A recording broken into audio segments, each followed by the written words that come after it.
thanks for taking time out of watching films to be with us and join our panel discussion on unraveling the past and the challenges with adapting history to the screen. So this event is presented by Epic Channel. So our moderator this afternoon is Ravina Kohli, and Ravina is currently the head of development at Epic Television Network Private Limited, with a deep interest in history and having worked with most people on our panel today. I'll now hand over to Ravina to take the discussion forward. So before we get into the discussion with our panelists, is there anything that the audience, is there any question from the audience? Is there anything that you hope to get answered through this, through the course of this discussion? In our course of doing history shows for Epic, what we realized is that when it's fiction and it's an adaptation to the big screen also, it's easy to kind of have your own interpretations. But I think what we've realized is that when we have been looking for non-fiction stuff, things like abandoned places in this country, recipes that have been totally forgotten and lost, what we realized was there's so much history in this country that's unwritten. So when it's unwritten history and it's history that we don't know, how do we endorse it? How do we interpret it? And more importantly, does it need to be ratified? Or can it be your own interpretation of that history? With regard to Indian history, documentation started very late. So we have a tradition of oral history. That's why we call it Shruti, that I have heard this since several generations. So there is no ratification. For the first time, history comes to light with the invasion of Alexander the Great, when the Greek historian, the contemporaries of Alexander, or somewhere in 75 AD, lot of other historians like Arrian, Curtius, Diodorus, Plutarch and Justin, they started recording things. But as we always say, we do not accept anything as a piece of history unless there is a counter reference. We need to have that counter reference. But having said this, history is not defined like this in India. For example, if I can ask some of the audience, is literature also history? What is your perception? It is. Because history means इतिहास, ऐसा निश्चय ही हुआ. यदि ऐसा हुआ है तो वो इतिहास है. कई बार आपको उसका काउंटर क्रॉस रेफरेंस मिल जाएगा, कई बार आपको उसका क्रॉस रेफरेंस नहीं मिलेगा. But again having said this, history is not about dates, that so and so person born on so date, he died on so and so date. History is also about interpretation. Why did it happen? And there can be various views. So whenever we create history, we want to talk for the present, that this has happened in past, this is happening in present, and this may also happen in future. So there may be various point of view, there may be cross reference, there may not be cross reference, but ultimately even if it's a piece of literature, if it serves a purpose, for example, एक छोटा सा इसमें गौरी शंकर जोशी धूमकेतु was a poet and also a writer. Suppose if somebody from you writes her own story, writes a poetry on a piece of bus ticket. बस की ticket के पीछे उसने कोई कविता लिख दी, खिड़की उसने उठा के फेंक दी, किसी अतुल तिवारी को वो 20-25 साल बाद मिली. What is that? वो उसी का अपना एक एक्सप्रेशन है जिसमें वो अपने समाज की बात कर रहा है या खुद को उसमें रख रहा है. तो वो पीस ऑफ हिस्ट्री कंसिडर किया जा सकता है. People also say that perhaps history is too serious a subject to be left to the historians, and it's the creative people like you and like him and like Ketan who will be keep on discovering these little stories hidden under the earth somewhere. Adrishya is a 13-part series on the spies of India from various different eras. So we started, the very first story is from Adi Parv, which is a Kutch and Devyani ki story, which everybody knows as probably the oldest love story, but we saw a spy in that, so we made Kutch our oldest spy. Yes, it was again one of those myths, or I could say that it falls into mythology, so we didn't question it. We didn't question whether ये ऐसा हो सकता है कि नहीं, वैसा किसी के पेट में कोई घुस सकता है कि नहीं, ऐसा कभी हुआ होगा या नहीं. But it seemed like a good enough spy story, a very open and a clean spy story, so we included that. And we had a problem as far as oral history is concerned, or what was written, whether it was ratified or not, was only during the episode on Chand Bardai, which is Prithviraj Chauhan, where the most popular ending is how he killed Gauri and then died in Ghazni, and Bardai and he killed each other. But the Persian history or Persian literature just says the opposite, that never happened, and there was no such thing that ever happened. But we decided to discard that. We made that choice because there was no point saying it's me against you. We decided to go with the most popular version, which was where Prithviraj and Chand Bardai kill each other. We found historians, we found Delhi University professors who ratified that for us, that because they had read it. So a lot of that, then we imagined, because she's a courtesan, what kind of spying could she have done? And we wove that into our stories.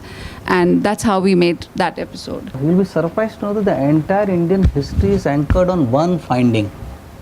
And that finding is that Centrocotus of Greek history is Chandragupta of our Puran. If we delink this, the Centrocotus, now for the example, people have also forwarded their argument that this Centrocotus may be Shashigupta. Centrocotus, Chandragupta. Now, if we do not accept this, then the whole history goes haywire. Because now we know a date, 321 BC is the date of coronation of Chandragupta Maurya. And the gentleman who found this was Sir William Jones. That he for the first time said that Chandragupta of Indian Puran is Centrocotus of Greek history, which people are not even willing to accept this. There has been many attempts to rewrite this, to decipher this, to find this.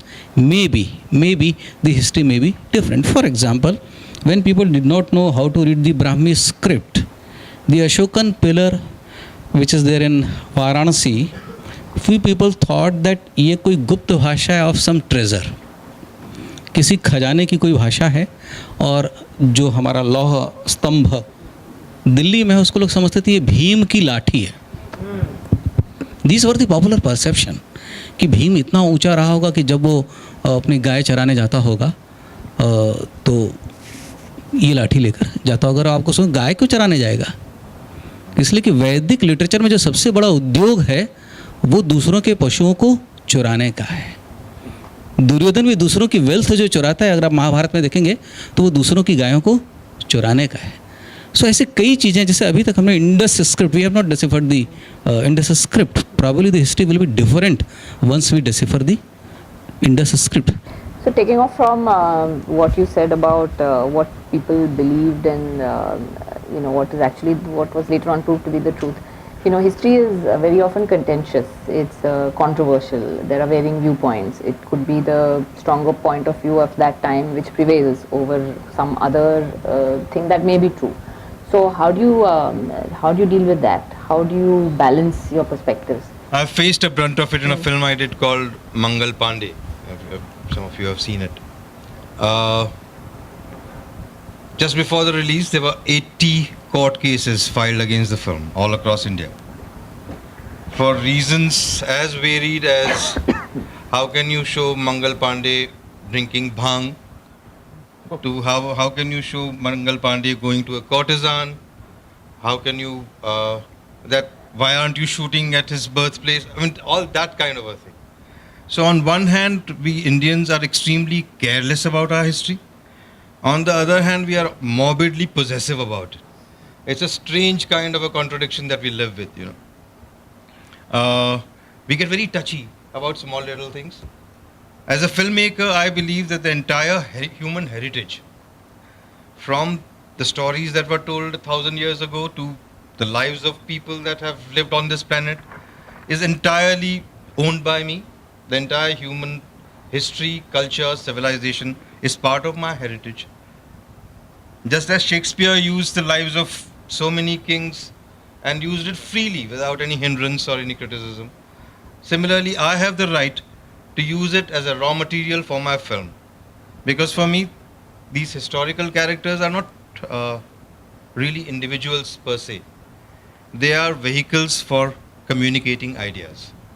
Ideas that are relevant to me now, that I as a filmmaker get concerned about, and use these elements from history or characters to communicate those ideas, to the audiences of today.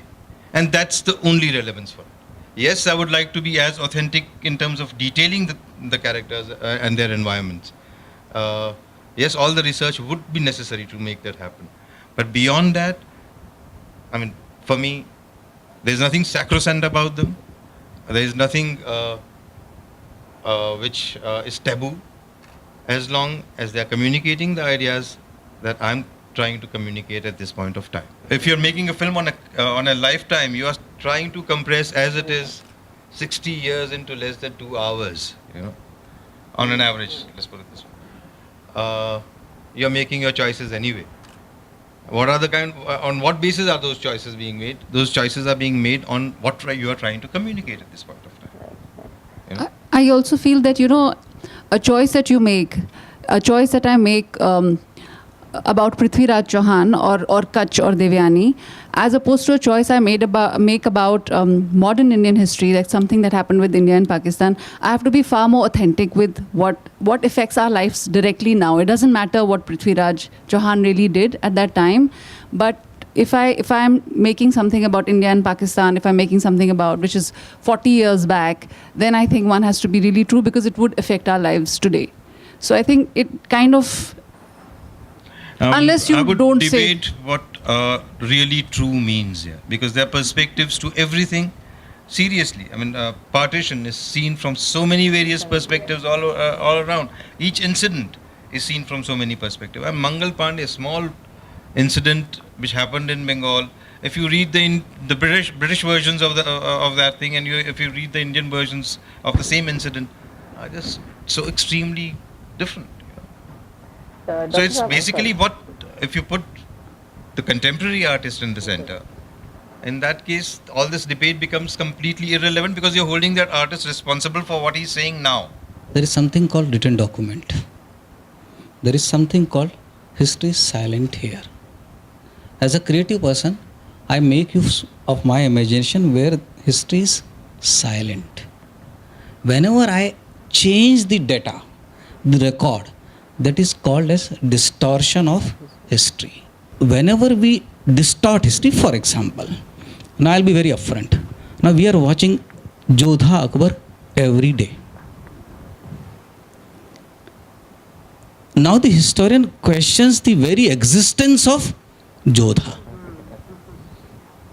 Now we have seen a landmark film, and I'm a great admirer of that film called Mughal-e-Azam. But I tried to search for Anarkali in history. I did not come across any Anarkali. A work of fiction that became so popular that it became part of our popular history. Similarly, Jodha Akbar. Now, for example, we always say, now, for example, when I was trying to make a film on Prithviraj, everybody was telling me that it's a love story, it's a love story, it's a love story. No, for me, it's not a love story, it's a kidnap drama for me. Because how many women Prithviraj really loves? Because he has got 14 wives. And Akbar, for our practical matter, we know it's more than 300. Krishna, 8 wives. So, ये तो मेरा अपना comment रहा, but when you give the disclaimer, since I am sure Ravana is also going to give the disclaimer, that this serial has got no connection or relevance with the history. All the episodes, characters, society, culture, religion is figment of our writer's imagination. Then why you are calling it a piece of history? To an extent that I was tired of answering. Then I said, why don't you go to the court and challenge me in the court? Because if I am unable to produce the document, you please present the document. Nobody went against me in the court because they did not have any document. It's part of our heritage, but at the same time, we have to be very conscious that I have no right to destroy that heritage, because it belongs to all. I come to the next question, is that considering we have this huge history, I mean, whether it's written or recorded or whatever, but it's a very rich past that we have. Why then don't we have more historical adaptations on screen? I mean, we have a few, but shouldn't we be having a lot more? I mean, don't we have many more stories to tell? One, because it's hard work. Several years of And a lot of people just don't want to do that these days, you know. You have to enjoy that work. You have to enjoy the process of research. If you don't enjoy it, please don't do historical. I mean, as you're saying. Secondly, again, you will get a lot of brickbats for whatever you do. I mean, somebody or the other is going to crop up and say this is wrong, this is right, and why get into that kind of a debate in any case? So these are some of, and thirdly, it's expensive. Doing a historical, recreating the eras, creating costumes. Do you think it's a joke? Or, I mean, people would rather just go to Kashmir or Switzerland and do the film. So yes, it is extremely enjoyable, but very hard work. And so people who enjoy it, do it. So we are such a rich country as far as history is concerned, perhaps richer than any other country in the world. And yet we have such a poor sense of history. As Ketan said, that we may be very possessive about it, but we have a very poor sense of history. Look at our museums. Why are we reviewing only about the serials and the films? Look at our museum. Have we seriously, truly made a good museum after the British have left us? Have we really gone into some kind of an archaeological excavations after the British has left us? I mean, they have been very rare and far and few in between. Not that all of them are sitting at the AGI are fools. No, they are doing important work. They have been important Indian historians. But look at the body of work which was left at that time and today. In the same way, perhaps before independence, there was more history being made in our cinema. There was more period films being made in our cinema. And initially, few years of the film industry, it was only that.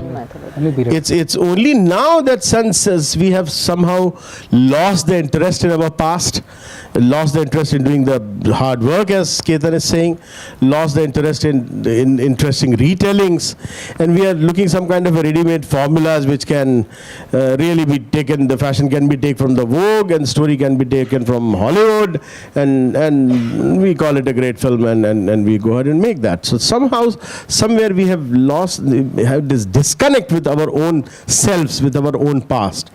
And it may sound cliche, but a country which gets disconnect with its past also is disconnected with its future.